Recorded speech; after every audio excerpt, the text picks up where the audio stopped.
Hello दोस्तों, tricks for all students में आप सभी का एक बार फिर से स्वागत है। दोस्तों, आज की इस वीडियो में हम इंडियन पॉलिटिकल थॉट फर्स्ट की यूनिट 2 के सेकंड पार्ट को देखेंगे। इससे पहले वाले पार्ट में हमने राजा की देवी उत्पत्ति के सिद्धांत को कवर किया था, राजा के कर्तव्यों को कवर कर लिया था, काफ़ी कुछ हमने उस चैप्टर में पढ़ लिया था। आज सेकंड पार्ट में हम पूरी यूनिट 2 को ख़त्म कर देंगे। फ्रेंड्स, ये यूनिट आपके लिए इम्पॉर्टेंट है बहुत ज़्यादा। कई बार क्वेश्चन आता है कि मनु ने जो सामाजिक व्यवस्था की बात की थी वो आप बताइए। तो आज की इस वीडियो में हम मनु की सामाजिक व्यवस्था को ही समझेंगे। तो मनु ने सामाजिक व्यवस्था की बात की थी, अब हम उसी को समझने जा रहे हैं। देखिए दोस्तों, मनु के द्वारा मनुस्मृति में कई सारे सिद्धांतों को प्रस्तुत किया गया था। यानी कि मनुस्मृति में कई सारे धार्मिक सिद्धांत वगैरह थे जिनके माध्यम से सामाजिक व्यवस्था को स्थिरता प्रदान करने की कोशिश की गई थी। कुल मिलाकर कहा जाए तो मनुस्मृति में समाज की बात की गई थी, मनु के द्वारा सामाजिक व्यवस्था की बात की गई थी। अब हम उसी के सिद्धांतों के जरिए पढ़ेंगे कि वो किस तरह के सामाजिक नियमों, सामाजिक व्यवस्था की बात करता है। तो मनुस्मृति में वर्ण व्यवस्था और 4 आश्रमों की बात की गई है। सबसे पहले हम इन्हीं की बात करेंगे। तो सबसे पहले बात कर रहे हैं वर्ण व्यवस्था की।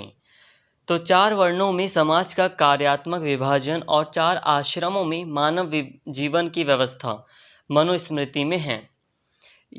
धर्मसूत्रों के बाद मनु ने तर्क दिया कि ब्रह्मदेव ने अपने शरीर के विभिन्न भागों से विभिन्न वर्णों का निर्माण किया। मुख से ब्राह्मण, भुजाओं से क्षत्रिय, जंघाओं से वैश्य और पैरों से शूद्रों की उत्पत्ति हुई। इस मिथक का प्रयोग व्यवस्था के लिए दैवीय वैधता और वैधता के एक रूप का प्रस्ताव करने के लिए भी किया गया था। उन्होंने दावा किया कि यह भेदभाव समाज के कार्यात्मक विभाजन का भी संकेत देता है। देखिए दोस्तों, मनुस्मृति में 4 वर्णों की व्यवस्था की बात की गई है। मनुस्मृति में कहा गया है कि समाज में 4 वर्णों की उत्पत्ति हुई है। वो कैसे हुई है? वो ब्रह्मा के शरीर से हुई है। ब्रह्मा के जो मुख था उससे ब्राह्मणों का उदय हुआ, उत्पत्ति हुई। भुजाओं से क्षत्रियों की, जंघाओं से वैश्यों की और पैरों से शूद्रों की उत्पत्ति हुई। और ये जो व्यवस्था है, ये जो मिथक है, उसका प्रयोग वैसे आज के टाइम पर तो ये पूरी तरह मिथक है, मतलब झूठ है। बट इस मिथक का या इसका जो प्रयोग है वो इसलिए किया गया था ताकि इस सिद्धांत को, जो 4 वर्ण थे, इन 4 वर्णों के सिद्धांतों को दैवीय वैधता प्रदान की जा सके। मतलब कि जो ये व्यवस्था थी इसको भगवान के द्वारा बनाया गया था, ऐसा समाज में विचार फैलाया जा सके, इसलिए इस मिथक का प्रयोग किया गया था। इसके अलावा मनुस्मृति में ये दावा किया गया कि ये जो वर्ण हैं, ये वर्ण लोगों के कार्यों को भी दर्शाते हैं। जैसे कि ब्राह्मणों का जो कार्य होगा वो ज्ञान से संबंधित होगा, शूद्रों का जो कार्य होगा वो ऊपर के 3 वर्णों की सेवा करना होगा। तो ये सारी बातें थीं। तो यहाँ तक आपको समझ में आ गया होगा। थोड़ा सा अभी हमने वर्ण को समझा है, इसी में हम और आगे बढ़ रहे हैं। मनु के अनुसार सभी पुरुषों की क्षमताएं समान नहीं थीं, क्योंकि उनके पास अलग अलग कार्यकारी क्षमताएं थीं। इसलिए उन्हें आदर्श रूप से उन कार्यों को करना चाहिए जिनके लिए वे उपयुक्त थे। दुर्भाग्य से मनु के लिए इस मानदंड का निर्धारक व्यक्ति का जन्म था, ना कि योग्यता। अब देखिए दोस्तों, मनु ने कहा कि सभी जो पुरुष हैं, सभी लोग एक बराबर क्षमताएं नहीं रखते हैं।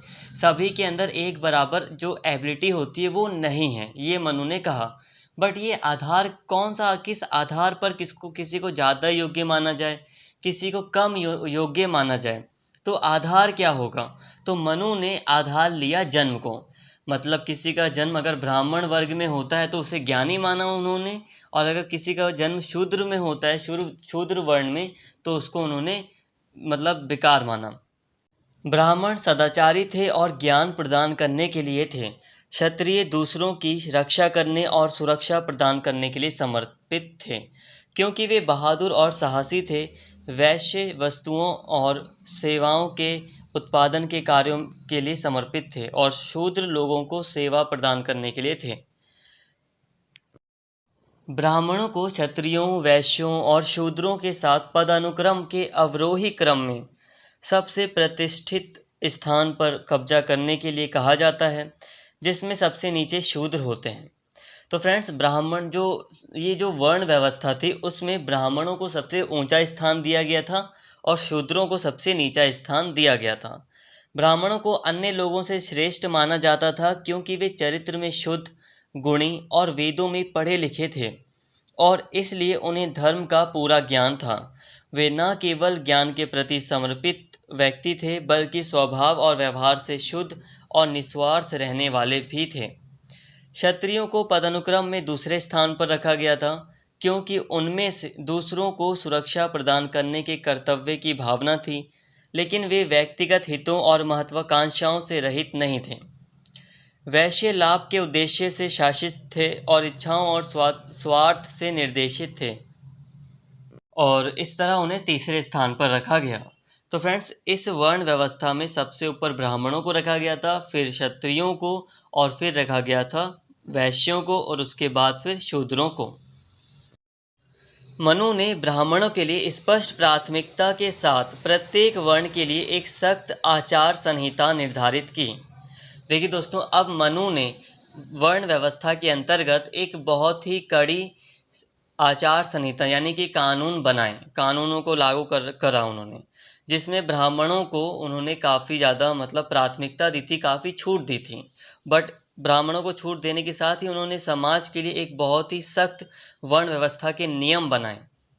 उन्होंने जोर देकर कहा कि ब्राह्मणों के नाम इस तरह चुने जाने चाहिए कि यह सम्मान का प्रतीक हो। क्षत्रियों का नाम ऐसा होना चाहिए कि वो शक्ति का प्रतीक हो, पावर का प्रतीक हो, और वैश्यों का नाम धन हो, ऐसा होना चाहिए जिससे लालच सामने आए कि वो इच्छा रखने वाला व्यक्ति है, धन कमाने वाला व्यक्ति है, कोई व्यापारी है, ऐसा नाम उसका होना चाहिए जिससे लोगों को ये समझ में आए।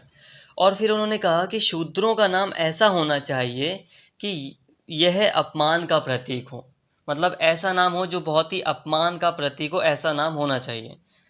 ब्राह्मणों के लिए विशेषाधिकार और श्रद्धा ऐसी है कि भले ही एक राजा 100 वर्ष का हो, उसे अपने पिता के भांति 10 वर्षीय ब्राह्मण का सम्मान करना चाहिए।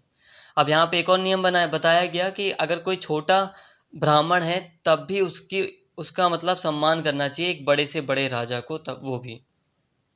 तो फ्रेंड्स, यहाँ पर मैं वर्ण व्यवस्था के बारे में जितना भी कुछ बता रहा हूँ वो सिर्फ टॉपिक आपका वर्ण व्यवस्था के अंतर्गत ही है सारा। बाकी मैं समझाते भी चल रहा हूँ और जो चीज़ें मुझे लग रहा है कि आप समझ जाएंगी तो अब मैं उसे ज़्यादा समझा नहीं रहा हूँ क्योंकि आपका ज़्यादा टाइम लेना सही नहीं होगा।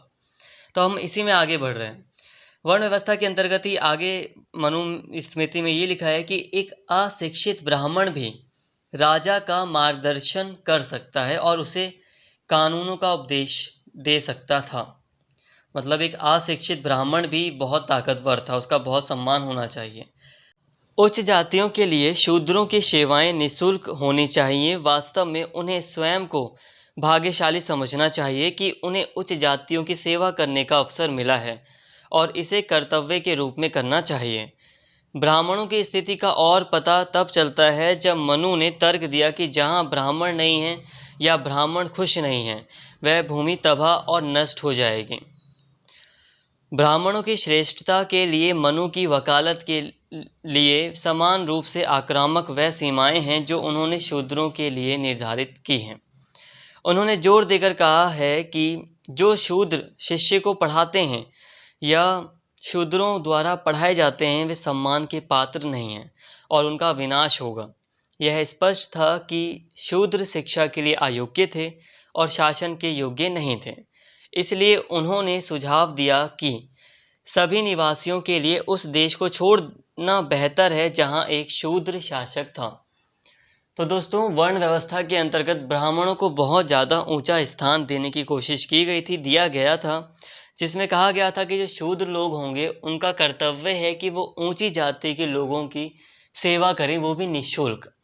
इसके अलावा कहा गया कि एक शूद्र को पढ़ाने का अधिकार नहीं है, पढ़ने का अधिकार नहीं है और वो शासक भी नहीं बन सकता। ये सारी बातें कही गई हैं।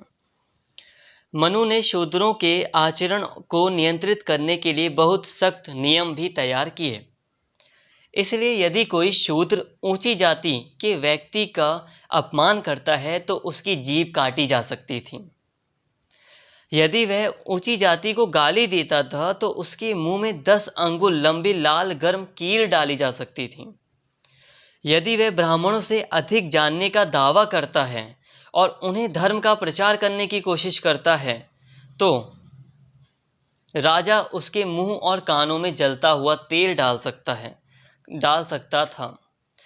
यदि कोई शूद्र पुरुष ऊंची जाति की महिला के साथ संभोग करता है, मतलब एक तरह से कहा जाए तो शादी करता है, तो उसे मौत के घाट उतार दिया जाता है और उसकी सारी संपत्ति जब्त कर ली जाती है।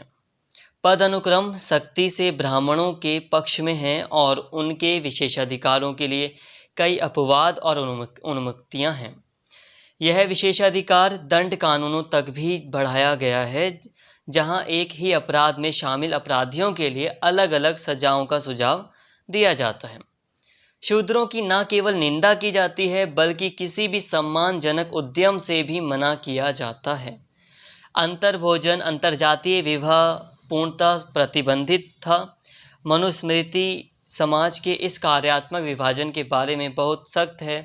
तो फ्रेंड्स, इसी तरह अभी हमने वर्ण व्यवस्था को पूरी तरह समझ लिया है। तो वर्ण व्यवस्था में सबसे ऊपर ब्राह्मणों को रखा गया था।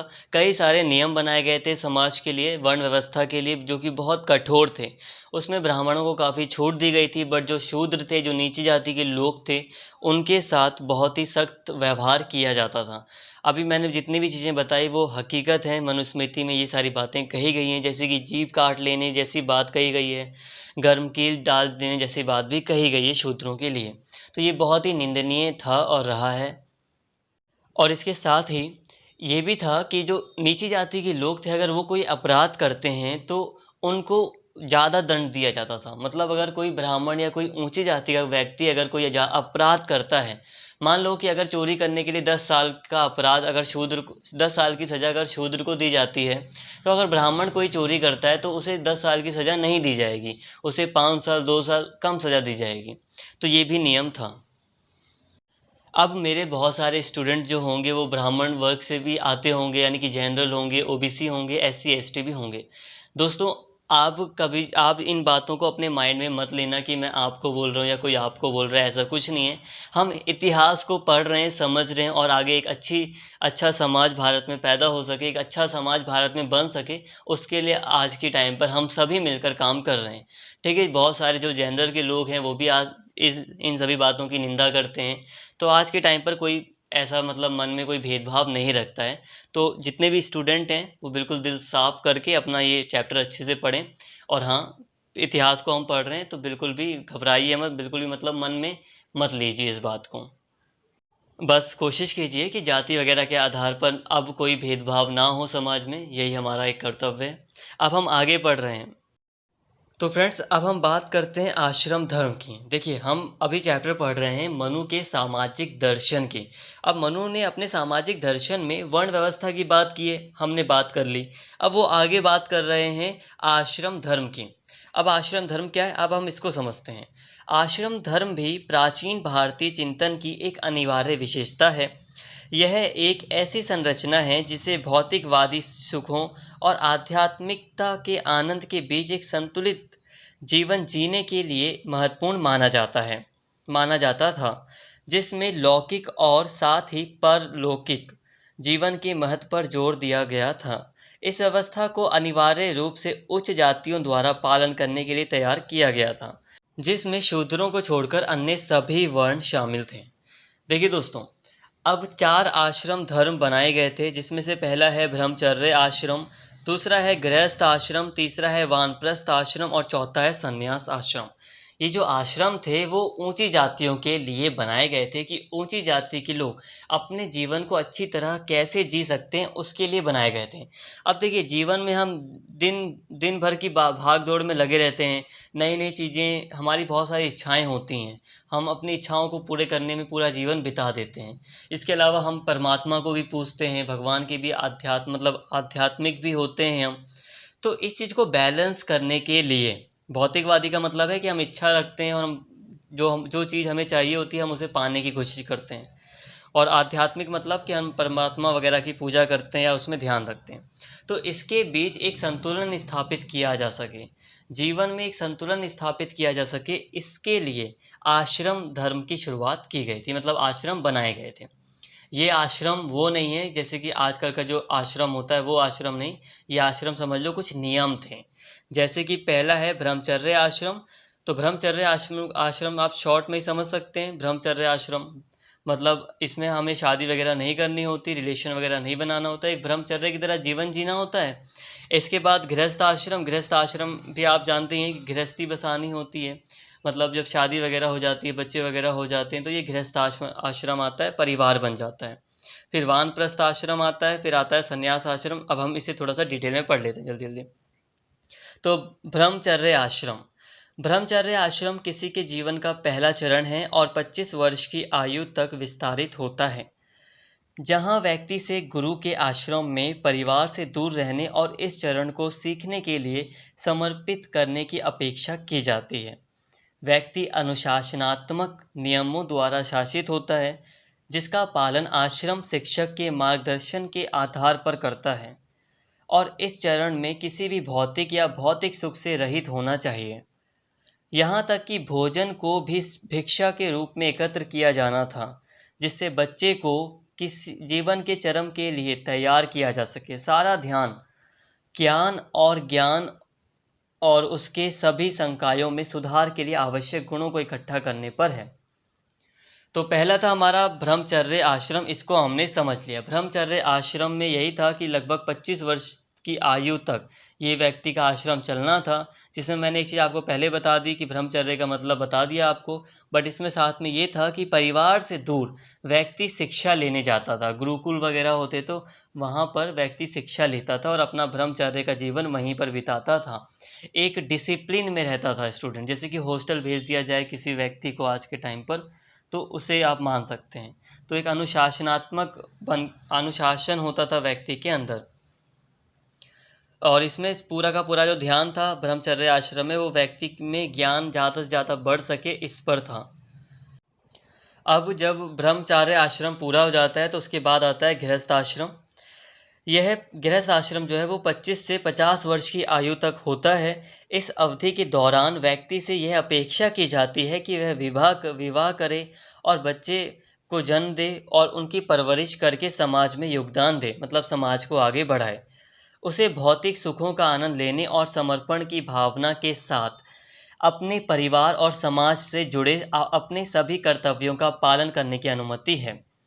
देखिए दोस्तों, जो ब्रह्मचर्य आश्रम था उसमें भौतिक सुखों की अनुमति नहीं थी। भौतिक सुखों का मतलब होता है, जैसे कि मान लीजिए अभी आपको गर्मी लग रही है, तो गर्मी में आप चाहते हैं कि मुझे एसी मिल जाए, एयर कंडीशनर मिल जाए, कूलर मिल जाए, तो ये भौतिक सुख है।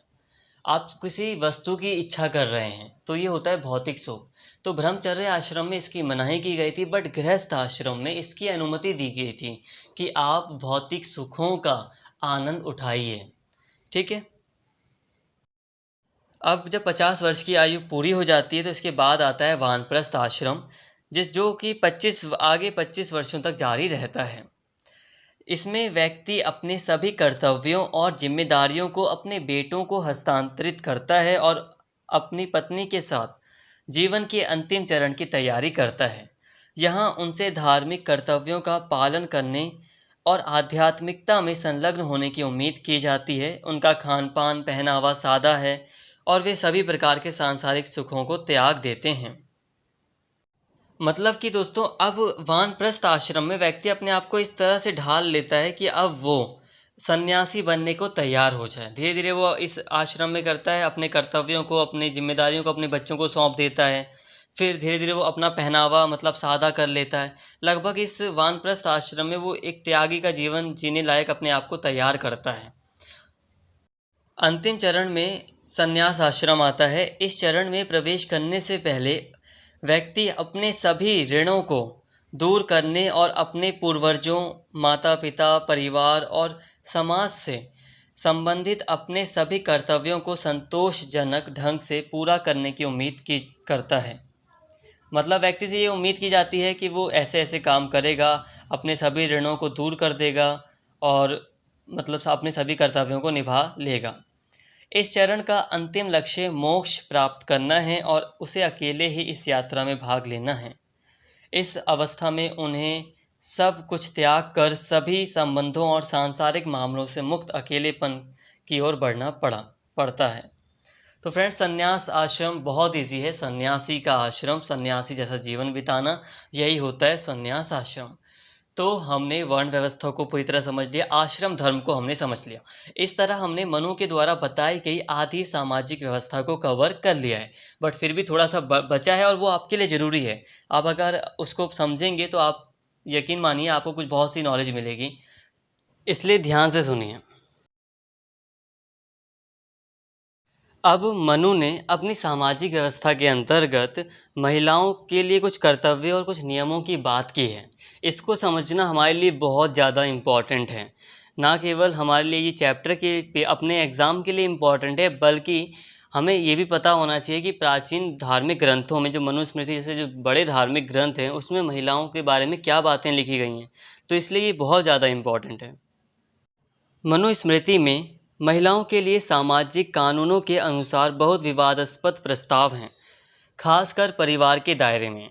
कई मौक़ों पर मनु ने माना कि महिलाओं का सम्मान किया जाना चाहिए और जिन देशों में महिलाओं को सम्मान नहीं दिया जाता है या उनका अपमान किया जाता है, उनका विनाश होना तय है। परंतु मनुस्मृति में यह भी उल्लेख किया है कि पति पत्नी को समान दर्जा प्राप्त होना चाहिए और उनके बीच आपसी संतुष्टि और खुशी की भावना होनी चाहिए। अब देखिए दोस्तों, मनु ने महिलाओं के लिए कुछ ऐसे नियम बनाए हैं या उनके लिए कुछ ऐसे बातें कही हैं जो बहुत ही विवादास्पद हैं। कभी कभी तो हमें लगता है कि मनु महिलाओं का पक्ष ले रहे हैं, बट कहीं कहीं पे हमें लगता है कि वो महिलाओं के साथ कुछ अन्याय भी कर रहे हैं। तो ये विवादास्पद रहा है उनका विचार। महिलाएं किसी भी तरह से कम नहीं हैं, लेकिन क्योंकि वे शारीरिक रूप से इतनी सक्षम नहीं हैं, इसलिए जीवन के विभिन्न चरणों में उन्हें सुरक्षा प्रदान करना उनके पिता, पति और पुत्रों का कर्तव्य बन जाता है। ये सब मनुस्मृति के द्वारा बताया जा रहा है। साथ ही मनुस्मृति में कई विरोधाभासी विचार भी मिल सकते हैं, जो महिलाओं के चरित्र को संदेह के साथ देखता है और उसके सामाजिक व्यवहार और आचरण को नियंत्रित करने के लिए कई नियम तैयार करता है। अब मनुस्मृति में ये माना जाता है कि पुरुषों को बहकाना महिलाओं का स्वभाव है और यह इसलिए सलाह देता है कि बुद्धिमान पुरुष अपने संस्थान में सतर्क रहें, क्योंकि महिलाओं में पुरुषों को अपनी इच्छाओं का गुलाम बनाने की क्षमता होती है। तो बहुत बड़े लड़के हंस रहे होंगे, बट हंसने वाली बात नहीं है। ये मनुस्मृति में कहा गया था, जो कि सही बात नहीं है, क्योंकि आप सभी के ऊपर इल्ज़ाम नहीं लगा सकते। इसके अलावा मनुस्मृति में कहा गया है कि पुरुषों को कुछ महिलाओं से शादियां नहीं करनी चाहिए। उदाहरण के लिए मनुस्मृति में कहा गया है कि बुद्धिमान पुरुष उन महिलाओं से शादी करने से बचते हैं जिनके बाल लाल हो गए हों, शरीर का कोई हिस्सा बेकार हो गया हो, जो अक्सर बीमार पड़ गए हों, जिनके बाल अधिक हों या जिनके बाल ना हों और जिनकी आंखें लाल हों। तो ये बातें कही जा रही हैं। मासिक धर्म वाली जो पीरियड्स वगैरह होते हैं, तो मासिक धर्म वाली महिलाओं को किसी भी शुभ अवसर में भाग लेने से रोकने के लिए सख्त नियम बनाए गए थे, क्योंकि उन्हें अशुद्ध माना जाता था। कुछ नियमों में लिंग और जाति के मुद्दों की पुनरावृत्ति भी देखी जा सकती है। जब ऊंची जाति का कोई व्यक्ति गलती से भी किसी शूद्र महिला से शादी कर लेता है तो इससे पूरे परिवार का पतन हो जाता है, क्योंकि शूद्र जाति के सभी अवगुण अगली पीढ़ी में स्थानांतरित हो जाते हैं। तो फ्रेंड्स, मनुस्मृति का मानना है या उसमें बताया गया है कि अगर कोई ऊंची जाति का व्यक्ति मतलब शूद्र महिला से शादी कर लेता है तो जो ऊंची जाति का व्यक्ति था उसका पूरा मतलब परिवार अशुद्ध हो जाता है। ऐसे पुरुषों द्वारा किया गया कोई भी काम ना तो देवताओं द्वारा स्वीकार किया जाता है और ना ही पवित्र आत्माएं। विवाहित महिलाओं के लिए भी नियम बहुत सख्त थे। इसलिए कहा जाता है कि भले ही पुरुषों में गुणों की कमी हो, यौन विकृतियां हों या किसी भी अच्छे गुण से रहित हों, महिलाओं को उनकी पूजा करनी चाहिए और उनकी सेवा करनी चाहिए, क्योंकि यही उनकी मुक्ति का एकमात्र मार्ग है। स्वर्ग जाने का उसका एकमात्र मौका इस बात पर निर्भर करता था कि वह अपने पति की कितनी आज्ञा का पालन करती है। और उसे प्रसन्न करती है। तो महिलाओं के लिए यहाँ पर बहुत सारे नियम बनाए गए थे, स्पेशली विवाहित महिलाओं के लिए नियम बनाया गया था कि चाहे पुरुष कैसा भी हो, उसका काम एक ही है, वो ये है कि वो अपने पति की सेवा करे। दूसरी ओर जो महिलाएं अपने पति के प्रति कर्तव्यों का पालन नहीं करती, वे कुष्ठ से पीड़ित होती हैं, मतलब उनमें कई प्रकार के रोग हो जाते हैं और इस जीवन और बाद के जीवन दोनों में वो पीड़ित होती हैं। शराब का सेवन, दुष्ट पुरुषों के साथ संबंध, पति से अलग होना, इधर उधर घूमना और बेकार सोना महिलाओं का प्राथमिक अवगुण माना जाता है और यह कहा जाता है कि ऐसी महिलाएं कभी भी अपने पति के प्रति वफादार नहीं हो सकती। अब फ्रेंड्स यहाँ पर कभी कभी है मैं बोल दे रहा हूँ, अब मैंने जहाँ रीडिंग से कुछ मटेरियल लिया उसमें है वगैरह का वर्ड आ रहा है, तो आप कंफ्यूज मत होना। ये सारी चीज़ें जो है वो पास्ट की हैं और ये सब मनुस्मृति के द्वारा जो बातें बताई गई हैं वो आपको बताई जा रही हैं, तो आप नोट्स में थोड़ा सा अपने अकॉर्डिंग करेक्शन भी कर सकते हैं। तो फ्रेंड्स यहाँ तक आपको काफ़ी कुछ समझ में आया होगा। अब मनुस्मृति में यहाँ पर कहा गया कि महिलाओं का ये गुण है कि वो पुरुषों को भटका सकती हैं, ऐसा बताया गया मनुस्मृति में। इसके अलावा ये कहा गया कि पुरुषों को कुछ महिलाओं से शादी करने से बचना चाहिए। इसके साथ ही महिलाओं को कहा गया, जो विवाहित महिलाएं वगैरह थी उनको कहा गया कि उनका जो मोक्ष जो उन्हें मिल सकता है, स्वर्ग का रास्ता, तभी उन्हें मिलेगा अगर वो अपने पति की सेवा करेंगी, और जो अपने पति की सेवा नहीं करता उसे कई तरह के रोग हो जाएंगे फ्यूचर में भी और आज के टाइम में भी। तो ये सारी बातें कही गई थी। इसके साथ ही ये मान्यता रही है मनुस्मृति में कि एक पुरुष बच्चे को जन्म देना महिलाओं के लिए बहुत महत्वपूर्ण माना जाता है और यदि वह पुरुष संतान पैदा करने में सक्षम नहीं है तो पति को दूसरी शादी करने की सलाह दी जाती है। एक बार विधवा होने के बाद उसे केवल फूलों, सब्जियों की जड़ों और फलों से युक्त भोजन के साथ अलग थलग जीवन जीना पड़ता था। यह स्पष्ट है कि सख्त, बहुत ही कड़े नियम संहिताएं महिलाओं के जीवन के हर पहलू को नियंत्रित करती थीं। तो फ्रेंड्स यहाँ पर हम देख रहे हैं कि कितने कठोर नियम महिलाओं के लिए हैं, कि एक पुरुष मतलब एक लड़की को जन्म देना महिलाओं के लिए एक तरह से बहुत ही इम्पॉर्टेंट था। अगर कोई नहीं कर दे पाती थी किसी लड़की को जन्म महिला, तो पुरुषों को ये आज्ञा थी कि वो दूसरी शादी कर सकते हैं। तो ये बहुत ही कड़े नियम है, मतलब सुनने में कितना अजीब लगता है। और हकीकत यह है, साइंस यही कहती है कि जो बॉय का या लड़के का जन्म होता है वो पुरुषों के ऊपर डिपेंड होता है। XY आपने पढ़ा होगा 10th वगैरह क्लास में, तो आपको पता होगा। तो हम देख सकते हैं कि कितना मतलब बेकार लग रहा है, मैं क्या बोलूँ। इसके अलावा यहाँ पे विधवा के जीवन की बात की गई है, जिसे बिल्कुल अलग थलग रहना पड़ता था। मनुस्मृति में इस विचार का समर्थन किया गया है कि महिलाएं केवल पुरुष बच्चे पैदा करने वाली मशीन हैं और उनकी भूमिका बच्चों के पालन पोषण, अपने परिवार की ज़रूरतों को पूरा करने और अपने पति को खुश रखने तक सीमित है। मनु के तर्क परिवार और समाज में पुरुष प्रभुत्व और नियंत्रण के लिए एक बेमिसाल समर्थन के साथ पद अनुक्रम की स्पष्ट भावना प्रस्तुत करते हैं। तो फ्रेंड्स यहाँ पर हमने साफ साफ देख लिया कि मनुस्मृति में महिलाओं के बारे में क्या क्या बातें कही गई थी। इसमें बिल्कुल हमें साफ साफ दिखाई दे रहा है कि महिलाओं को काफ़ी मतलब दयनीय स्थिति में रखा गया था, पुरुषों को काफ़ी ऊंचा स्थान दिया गया था, जिसमें महिलाओं की मतलब यही था उनके लिए काम कि वो पुरुषों की पूरी तरह सेवा करें। तो फ्रेंड्स आज के इस वीडियो में हमने जो सामाजिक व्यवस्था थी मनु की उसको पूरी तरह पढ़ लिया है। कई बार आपके एग्ज़ाम में क्वेश्चन आएगा, आप अपना क्वेश्चन में ये सारी बातें लिखेंगे। अगर आपको लग रहा है कि आपके नोट्स ज़्यादा हो गए हैं तो आप कुछ बातों को अपने अकॉर्डिंग कट भी कर सकते हैं और नोट्स को थोड़ा अच्छे से तैयार करते रहिए, सारी बातें आप लिखिए।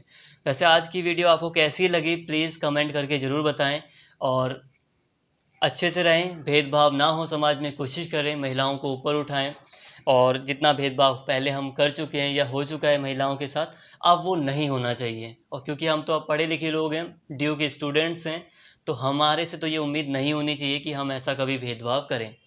तो फ्रेंड्स आई होप आपको सारी बातें समझ में आई होंगी। हो सकता है कि कुछ बातें मैं आपको ना समझा पाया हूँ, उसके लिए माफ़ी चाहूँगा। बट फ्रेंड्स अगर आपको वीडियो अच्छी लगी हो तो प्लीज़ चैनल को सब्सक्राइब कर लें और इस वीडियो को ज़्यादा से ज़्यादा शेयर करें और लाइक करें। Thank you.